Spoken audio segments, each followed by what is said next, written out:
13 November Awami লীগের lockdown কর্মসূচি ঘিরে কঠোর অবস্থানে আইনশৃঙ্খলা রক্ষাকারী বাহিনী। নাশকতার কোনো আশঙ্কা নেই বলে জানালেন স্বরাষ্ট্র উপদেষ্টা। সচিবালয়ে আইনশৃঙ্খলা সংক্রান্ত উপদেষ্টা কমিটির বৈঠক শেষে তিনি আরও বলেন, সন্ত্রাসীদের কোনো ছাড় দেয়া হবে না।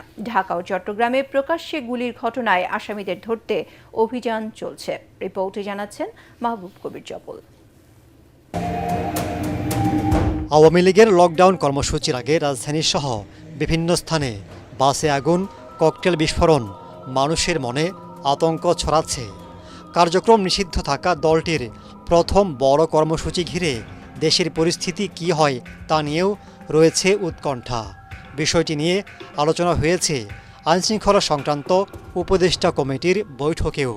পরে স্বরাষ্ট্র উপদেষ্টা জানান, আতঙ্কের কিছু নেই, তৎপর রয়েছে নিরাপত্তা বাহিনীর সদস্যরা। 13 তারিখের ঘটনা নিয়ে এই ক্ষেত্রে আইন শৃঙ্খলা বাহিনী কিন্তু একটা শক্ত অবস্থান নিয়েছে।